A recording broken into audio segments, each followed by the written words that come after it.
saja kita mulai kepada Ibu Indriana Dwi Mustikarini, Sarjana Hukum Magister Hukum, disilakan.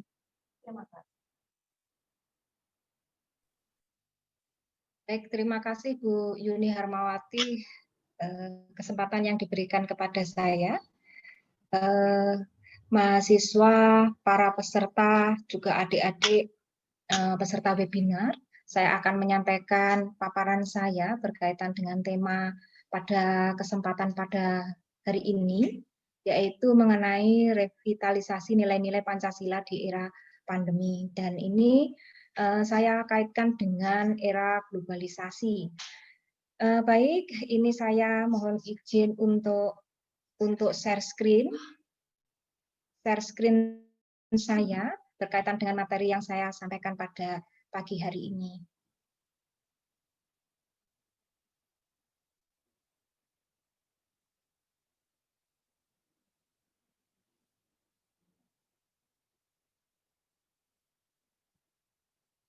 Sebentar, mohon ditunggu. Baik, saya mencoba share screen berkaitan dengan materi saya. Revitalisasi nilai-nilai Pancasila di era globalisasi, ini saya sampaikan pada kesempatan hari ini. Apakah sudah ya?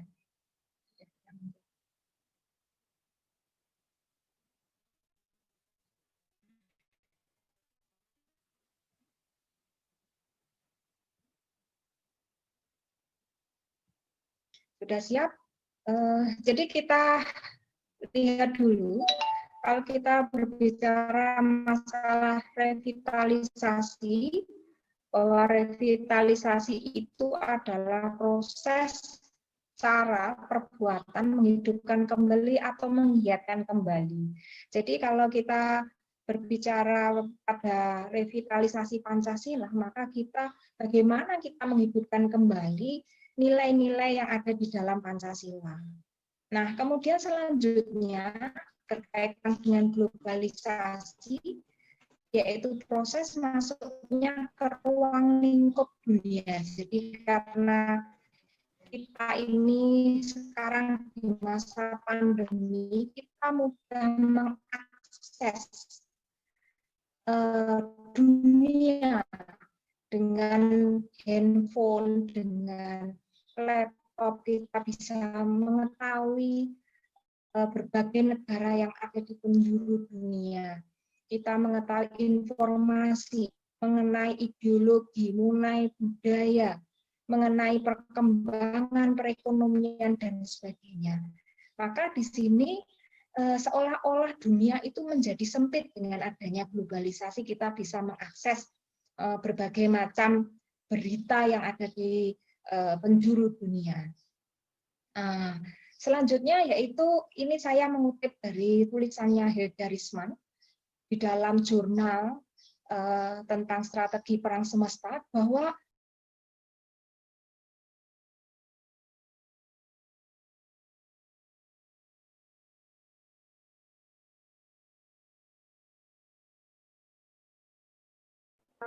yang ada pada diri. Baik, tampaknya Ibu Indri sedang mengalami kendala teknis ya. Ya, kita tunggu saja. Jadi tadi Ibu Indrianya ingin menyampaikan mengenai revitalisasi nilai-nilai Pancasila di era pandemi. Kira-kira kita masih bisa nggak sih mengimplementasikan nilai-nilai Pancasila di era pandemi seperti itu? Dan bagaimana caranya seperti itu nanti akan dikupas tuntas oleh Ibu Indriana ya. Ini sepertinya sudah kembali Ibu Indriana. Silakan Ibu. Baik, jadi berdasarkan data yang saya peroleh berdasarkan penelitian Bapak Hilda, bahwa diaspora Indonesia yang berada di luar negeri itu sekitar 8 juta. Dia itu tersebar di berbagai negara. Karena profesi, mungkin juga karena bekerja, karena penelitian, karena berpendidikan, atau karena mereka menikah dengan warga negara asing. Kemudian selanjutnya, kenapa globalisasi ini terjadi? Yang pertama pasti adanya kemajuan ilmu pengetahuan dan teknologi. Nah, ini juga menyebabkan adanya globalisasi yang sebagaimana saya sampaikan dalam pengertian globalisasi itu. Kemudian yang selanjutnya adalah adanya kerjasama internasional. Kerjasama pindah negara karena kepentingan kerjasama karena itu juga bisa menyebabkan globalisasi. Kemudian selanjutnya, bagaimanakah tantangan globalisasi ini di era pandemi? Maka tantangan yang dari luar itu kita semakin mengetahui bagaimana ideologi-ideologi yang berkembang di negara-negara lain selain ideologi Pancasila yang kita jadikan ideologi bangsa Indonesia. Kemudian selanjutnya adalah tantangan dari dalam, itu bagaimana kalau kita lihat itu adanya lemahnya Pancasila sebagai ideologi dan jati diri bangsa Indonesia.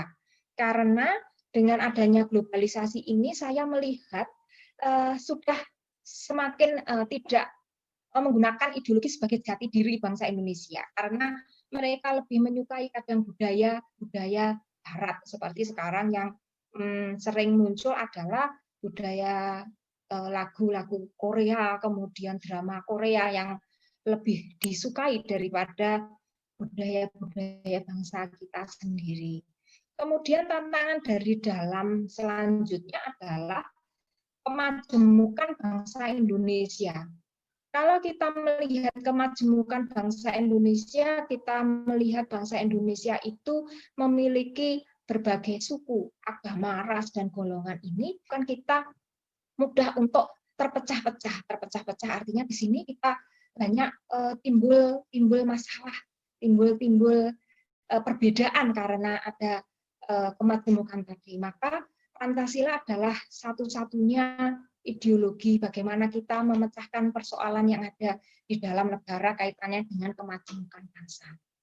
Kemudian selanjutnya, kalau saya tadi melihat dampaknya globalisasi tadi berkaitan dengan era pandemi tadi, karena adanya globalisasi tadi menimbulkan adanya perkembangan ilmu pengetahuan, teknologi, komunikasi, transportasi, dan informasi, maka kita dengan globalisasi ini mudah mendapatkan informasi dari berbagai negara. Kemudian kita berkomunikasi juga mudah dengan negara-negara lain. Itu adalah salah satu dampak dari globalisasi. Kemudian selanjutnya adalah masuknya budaya negara lain yang mempengaruhi budaya negara Indonesia. Karena globalisasi ini kita mudah mengakses budaya dari negara lain, maka tanpa ada pembatasan kita juga bisa mengakses budaya-budaya negara lain yang kadang belum kita sesuaikan dengan pribadi bangsa Indonesia, apakah itu sesuai dengan Pancasila atau tidak. Kemudian selanjutnya adalah melemahnya nilai-nilai luhur bangsa Indonesia. Dengan globalisasi di era pandemi ini, orang mudah mengakses apapun dari handphonenya tanpa bersusah payah untuk keluar rumah, tanpa susah payah dengan komunikasi dengan orang lain. Misal contohnya adalah sifat individualisme. Nah, itu adalah muncul karena kita bisa menyelesaikan semuanya dengan handphone. Misalkan kalau di pasar tradisional kita jual beli dengan komunikasi secara konvensional, tetapi kalau kita menggunakan HP, maka kita bisa jual beli lewat online seperti itu, tanpa kita mengenal orang lain tersebut. Nah, itu adalah salah satu contoh melemahnya nilai-nilai luhur bangsa Indonesia, dan masih banyak lagi nilai-nilai luhur yang bangsa Indonesia seperti gotong royong itu juga mulai lemah karena adanya globalisasi ini. Kemudian dampak yang lain yaitu adanya perkembangan perekonomian masyarakat yang semakin membaik karena globalisasi ini kita mudah mendapatkan barang, mudah mendapatkan informasi pekerjaan. Ini tentu saja meningkatkan perkembangan perekonomian di dalam masyarakat. Namun di sisi lain masyarakat kita yang tidak bisa mengikuti globalisasi ini itu juga memunculkan adanya nilai-nilai universal seperti hak asasi manusia, kesetaraan, kemanusiaan, demokrasi, dan keadilan. dan kita semakin mengetahui bagaimana HAM, pengakuan HAM di negara lain, kemudian bagaimana mulai kesetaraan di negara lain, kemudian kemanusiaan, bagaimana mereka berdemokrasi, bagaimana negara lain mencapai keadilan dan sebagainya. Kemudian selanjutnya saya akan menyampaikan mengapa perlu Pancasila untuk merevitalisasi di era globalisasi pada masa pandemi ini. Karena secara historis nilai diri, karena nilai-nilai tersebut adalah melekat pada diri bangsa Indonesia, maka sewajarnya bahwa Pancasila perlu kita lestarikan nilai-nilai yang luhur tersebut. Kemudian yang kedua, secara kultural, kita bangsa Indonesia bahwa nilai-nilai Pancasila ini secara kultural diambil dari nilai-nilai budaya yang berkembang di dalam masyarakat Indonesia, yang diambil oleh pendiri negara untuk merumuskan dasar negara saat itu. Nah, ini perlu kita ketahui mengapa Pancasila perlu direvitalisasi, ada dua, yaitu alasan historis dan alasan kultural. Kemudian bagaimana revitalisasi itu bisa dilakukan? Maka satu, yaitu adanya kesetiaan. Maka kita sebagai warga negara Indonesia, misalkan kita sampai bekerja ke luar negeri atau menempuh pendidikan di luar negeri, maka kita tetap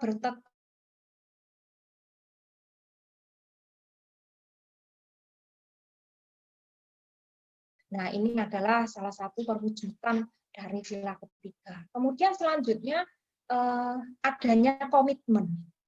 Jadi kalau kita selama tidak ada komitmen, maka revitalisasi ini tidak bisa dilaksanakan dengan baik, yaitu adanya kemauan yang kuat untuk melakukan perbuatan yang mendasarkan pada nilai-nilai Pancasila. Maka perbuatan kita dalam kehidupan sehari-hari ini harus didasarkan pada nilai-nilai Pancasila.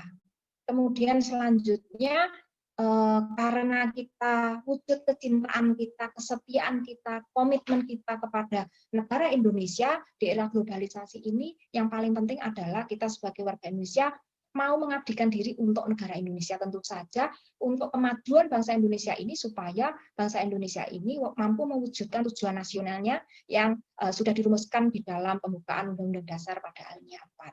Itu yang bisa saya sampaikan bagaimana kita merevitalisasi Pancasila di era pandemi.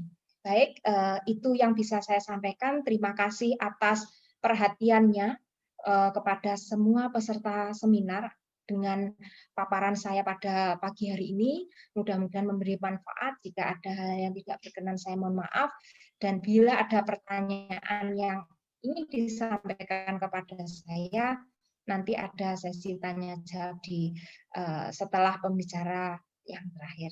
Demikian, terima kasih. Wassalamualaikum warahmatullahi wabarakatuh.